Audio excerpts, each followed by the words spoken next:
All right, guys, you ready? I'm gonna show you the hardest thing you're ever gonna do for your RD1. This is a tough job, so pay attention.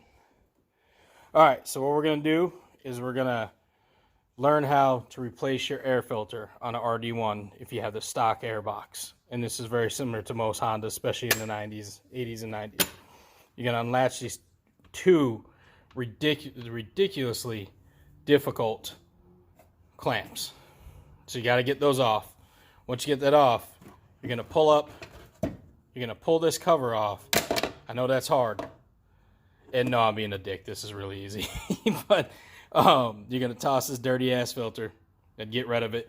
And what I'm going to do is I'm going to put in a K&N air filter, which I'll have a video up earlier of me cleaning this and putting it in. And we're going to put it in there, and it's good for about an extra 115 horsepower.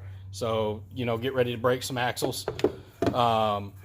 So just warning you ahead of time. No, you're probably going to pick up like 1 to maybe 5. There is an interesting video of, I think it's like Science of Speed or Speed of Science, the guy with basically the hair helmet.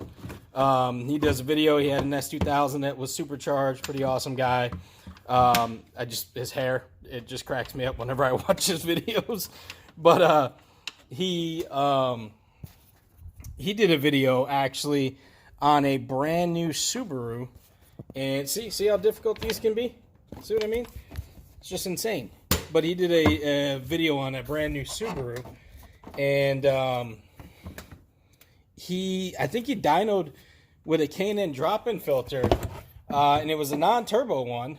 I think he dynoed around like 5 extra horsepower or something like that. It was pretty impressive for just a drop-in K&N air filter.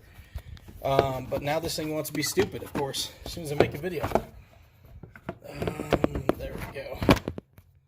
There we go. There we go. So easy as that. Just make sure your gasket just doesn't get in the damn way.